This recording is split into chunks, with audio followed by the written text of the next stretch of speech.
안녕하세요, 비트TV입니다. 비트코인 일봉 차트입니다. 자, 여기서부터는 구독자분들에게만 노출이 되는 영상입니다. 구독, 좋아요 좀 눌러주시고요. 하루봉 아시죠? 제가 좀 아팠어요 또. 그래서 좀 쉬었고 기다리셨죠? 그렇게 생각해야 제 마음이 편하니까 그렇게 생각하겠습니다. 어쨌든 유튜버라는 게 그래요. 저는 전날 어떤 일이 있었는지, 지금 가격이 얼마인지 이런 것도 중요하지만, 특히 이 암호화폐 시장은 이제 꿈을 꾸려고 하기 때문에, 꽃을 피려고 하기 때문에 눈에 보이는 것보다 눈에 보이지 않는 것들이 오히려 많겠죠. 약간의 음모론, 약간의 팩트, 그리고 미래 예측. 제 입장에서는 눈에 보이지 않는 것들을 보려고 하는 노력들이 필요하겠죠. 그리고 항상 저는 이 길의 끝이 무엇일까에 대해서도 여러 번 이야기를 드렸습니다.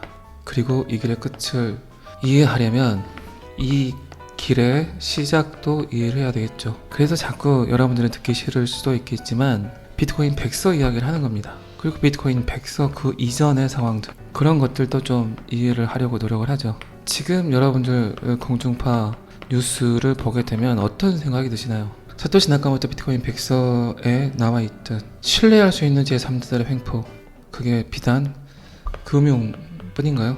정치, 사회, 문화 전 분야에 걸쳐서 자본주의가 오래 지속되다 보니까 그 안에서 사라지고 있는 양심들, 도덕성, 그리고 합법성, 이런 것들은 사라지고 점점 민주화라는 이름을 걸고 그들의 탐욕, 그들의 욕망들이 표출이 되고 있죠. 그런 이유로 손해를 보는 건, 피해를 보는 건 아침 일찍 일어나서 밤늦게까지 순수한 노동을 하는 시민들 뿐이죠. 그냥 그런갑구나 하고 살아가는 서민들. 제가 오래전에 그런 얘기를 한 적이 있지만, 사람이 사람에게 사형을 집행한다는 그 자체가 모순이다. 그래서 앞으로는 사법부에서 행하는 모든 권력을 결국 디지털이 하게 될 것이다.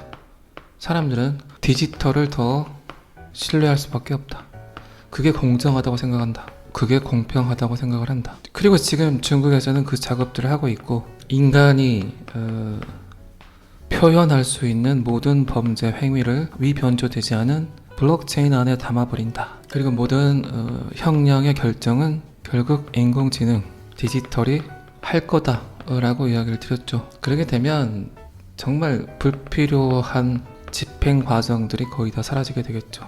가장 또 중요한 건 범죄 자체가 급격히 줄어들 거라고 생각을 합니다. 포털 사이트에 나와 있는 본인의 잘못에 대한 형량을 검색할 수 있는 시대가 돼버리기 때문에, 특히 이런 시스템은 인구수가 많은, 땅덩이가 큰 곳에서 더더욱 효율적으로 사용이 가능하겠죠. 그리고 제가 또 투표 이야기도 했었죠. 지금의 시대, 내가 진짜 나임을 디지털하게, 스마트폰에게 증명해야 되는 시대. 그리고 이 증명이 된다면 그 어떤 의사결정, 투표, 몇 시간 만에 최고의 투표율을 가지고 투표가 가능하다.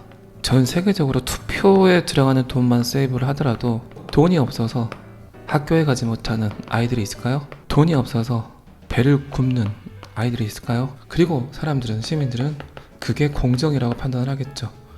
하지만 아직까지 디지털에게 내가 진짜 나임을 증명할 수 있는 도구가 없었는데, 이 도구가 결국 사토시 나카모토의 블록체인 기술이죠.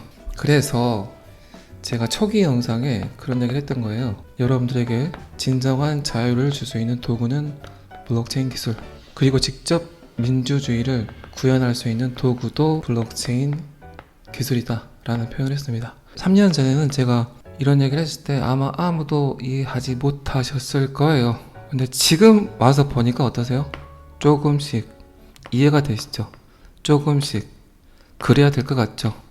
그렇죠. 이렇게 세상은 움직입니다. 하지만 장점이 있다면 단점이 있겠죠. 모든 게 디지털화가 된다. A라는 사람도 B라는 사람도 모르는 암호화된 해시값을 결국 누구만 안다? 디지털만 안다는 거죠. 이게 무서운 거죠. 중앙 집중화된 권력을 갖고 있는 몇몇 사람의 부도덕에 의해서 충분히 뭐가 가능하다? 통제가 가능하다는 거죠. 하지만 지금 시대에 불공정한 것들이 많이 노출이 되면서 사람들이 지금까지 믿어왔던 신뢰할 수 있는 기관, 신뢰할 수 있는 제3자들의 횡포가 지속된다면 오히려 디지털이 하는 리스크가 훨씬 작아 보인다는 겁니다. 그래서 시대는 그렇게 갈 수밖에 없다는 거죠. 방금 전에도 말씀드렸지만 이 길의 끝이 무엇인가를 이해하려면 이 길의 시작이 무엇인가를 충분히 이해해야 되겠죠. 저는 이렇게 이해를 했습니다. 최근 SK텔레콤 해킹 그리고 그런 일들은 앞으로 더 크게 벌어질 거라 생각을 해요. 결국 데이터의 안전성, 데이터 보안, 암호화된 해시값 살짝 예를 들면 그런 거죠. 여러분들 플랫폼 마켓을 통해서 구매를 하는 모든 행위들에 대한 여러분들의 개인정보가 64자열의 해시 함수로 나열이 돼서 그 정보들이 이동을 한다면 어떨까요? 안전하겠죠. 전 세계 하나뿐인 암호화된 64자열의 해시값. 지금 제가 영상을 만들고 있는 이 모든 데이터도 압축이 가능하죠. 64자열의 해시값으로. 한마디로 지금 여러분들이 알고 있는 전 세계 모든 언어, 모든 문장들이, 모든 책들이, 모든 상황들이, 모든 데이터들이 단 하나의 암호화된 해시값으로 요약이 된다는 겁니다. 자, 그렇게 되면 여러분들의 쿠팡이라든가 아마존 11번가에 있는 여러분들의 개인정보는 카드 번호, 집 주소, 전화번호, 이름, 이 모든 계약서 상에 들어있는 내용들이 64자열의 해시값으로 판매자에게 이동이 되겠죠. 그리고 판매자 또한 암호화된 해시값으로 소비자들에게 노출이 되겠죠. 그리고 이제 어떤 행위를 할까요? 그 데이터를 바코드가 읽겠죠. 방금 전에 말씀드렸던 A라는 판매자, B라는 소비자가 볼 수 있는 데이터는 거의 없다. 그러면 그 데이터를 누가 본다? 디지털이 본다. 소비자나 판매자는 생각을 할 필요가 없다. 디지털이 모든 생각을 해서 판단해서 보내진다. 택배 회사의 직원들도 내용을 모른다. 단 바코드를 찍으면 디지털이 읽어준다. 그러면 이제 택배 상자에 적당한 크기의 바코드 하나만 찍히겠죠. 받는 분, 보내는 분. 요게 스마트 컨트랙. 그렇게 되면 이거죠. 이제 특정 암호화폐가 가격 상승을 하는 요인이 발생을 하죠. 지금 살짝 눈치가 빠르신 분들은 제가 어떤 이야기를 할 건지 예측을 하고 계실 거예요. 어쨌든 블록 안에는 데이터를 담는다. 스마트한 계약서가 들어간다. 방금 전에 말씀드렸던 여러분들의 개인정보. 어떻게? 64자열의 암호화된 해시값. 그래서 암호화폐 블록체인은 쉬어서는 안 되겠죠. 24시간 365일 계속해서 구동이 돼야 됩니다. 그리고 순간순간 일어나는 모든 거래 내역이 이 블록 안에 담깁니다. 그런데 비트코인은 1MB죠. 어쨌든 스마트 컨트랙 기능이 장착이 되지 않아서 할 수는 없겠지만 돈의 이동 또한 담을 수 있는 그릇이 안 된다는 겁니다. 그래서 나온 게 뭐라고요? 비트코인의 코딩을 그대로 베껴서 스마트 컨트랙 코딩을 입력한 게 이더리움. 근데 이더리움 수수료 가스비가 비싸죠. 그리고 느리죠. 그리고 지분 증명으로 전환을 한 뒤부터는 보안에 문제점이 생기고 있습니다. 그래서 나온 게 뭐라고요? XRP.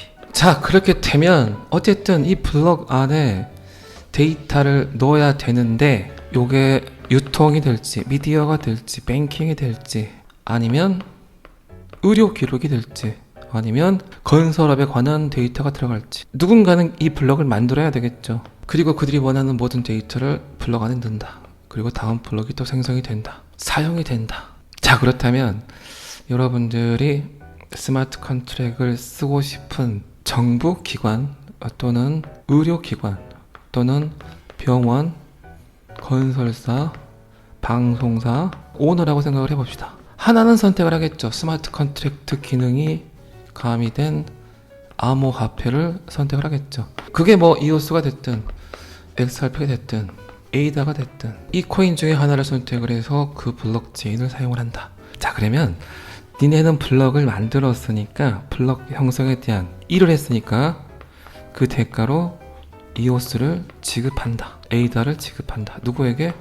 지분 증명이니까 지분이 가장 많은 에이다, 이오스 고래들에게 이오스가 지급이 되겠죠. 그리고 그 이오스는 다시 거래소를 통해서 판매가 되겠죠. 결국 사용이 돼야만 블록 형성에 대한 보상으로 지급되는 암호화폐에 대한 가치가 상승할 수밖에 없다는 거죠. 그래서 갈로만 간다. 사용이 되는 것만 상승할 수밖에 없다. 요렇게 해서 가격 상승이 일어난다. 자, 그렇게 되면 이 스마트 컨트랙을 사용하는 오너들은 거래의 도구로 무엇을 사용할까요? 뭐 달러를 사용할까요? 엔화를 사용할까요? 나는 이오스를 선택을 했어. 나는 XRP를 선택했어. 나는 에이다를 선택을 했어. 그러면 그 거래의 도구로 거래가 이루어진다는 거죠. 자, 그렇다면 제가 왜 자꾸 XRP를 언급을 할까요? 제2의 구글이란 표현도 여러 번 했었죠. 제2의 구글 XRP를 했죠. 그리고 이 안으로 코인들이 들어오고 있죠. 이건 뭐 탄소 정책 때문일 수도 있고 ISO 20022 때문일 수도 있고 전통 금융과 세세세를 하기 위해서 그럴 수도 있고 그리고 확장성, 보안, 수수료 때문에 그럴 수도 있겠죠. 내가 잘 만든 스마트 컨트랙 기능이 있는 암호화폐가 있는데 자꾸 걸리는 것들이 있어. 규제에 걸릴 수도 있고 확장성의 문제일 수도 있고 그런데 XRP 레저는 그 모든 시스템을 만들어 놨다는 거예요. 그래서 내가 굳이 업그레이드를 하지 않아도 XRP 레저로 들어오면 그 코인이 할 수 있는 일들을 대신 처리해 준다는 거죠. 흡사 어떤 게 생각나십니까? 구글이 생각나잖아요. 플랫폼. 결국 이 XRP 레저가 가장 큰 암호화폐 플랫폼이 될 겁니다. 그래서 들어오고 있죠. 체인링크, 헤데라, 그리고 최근 미 재무 채권, 언더파이낸스, 에이다 또 그 외에 몇 개 코인이 있죠. 계속 들어오고 있습니다. 제 말대로 되고 있죠. 제 말대로 되는 것들이 뭐 한두 개입니까? 그러면 이렇게 들어오면 굳이 각각의 코인 회사들이 업그레이드를 돈 들여서 할 필요 없이 그냥 사용이 가능하다. 그리고 가장 강력한 도구가 뭡니까? 이오스 플랫폼을 사용하는 기업, 기관에서 아니 스테이블 코인으로 전환하고 싶은데 자꾸 뭔가를 바꿔야 되잖아요. 이오스에서 달러로 바꾸고 또 자국의 화폐로 바꿔야 되고 불편할까요? 안 불편할까요? 여기서 분명히 또 수수료가 발생을 할 거 아닙니까? 그런데 에이다나 이오스가 들어와서 RLUSD로 바로 전환이 가능하다면, 수합이 가능하다면 안 쓸 이유가 없겠죠. 오늘 내용이 조금 난해하고 어려울 수도 있는데 아마 제 생각에 이런 이야기를 하는 유튜버가 어디 있습니까? 없죠. 본질적 가치에 대한 이해, 그리고 암호화폐가 어떻게 쓰이는가, 왜 블록체인 안에 데이터를 넣으려고 할까? SK, 여러분들 개인정보 모두 다 64자열의 해시 값으로 입력이 돼 있었다면 해커가 해킹을 해도 이게 가능할까요? 데이터를 보는 게? 제 생각에는 시간이 조금만 지나도 여러분들이 어떤 어플리케이션을 사용하든 그 속에 담겨있는 여러분들의 개인정보는 암호화된 해시 값으로 나열이 될 겁니다. 그리고 이런 버튼이 하나 생길 거예요. 암호화 하겠습니까? 라고 제 말대로 될 겁니다. 뭐 제가 여러 번 영상에서 강조했던 그런 내용들 거의 다 현실화 되어 가고 있잖아요. 최근 탈중앙화 구명의 절대 강자 체인링크 들어올 거다 이야기했죠. 그리고 최근 가장 강력한 저의 예측이 뭐였습니까? USDC 들어올 거다. 리플이 먹을 거다. 이것도 제가 꽤 오래전부터 이야기를 했었죠. 그리고 지금 그 냄새가 나고 있죠. 그리고 미국의 디지털 달러 프로젝트 리플의 ODR 거래는 미국의 디지털 달러 시험 테스트를 하고 있는 거다 라고 이야기를 했었죠. 그런데 리플 미국 디지털 달러 프로젝트에 참여를 하고 있죠.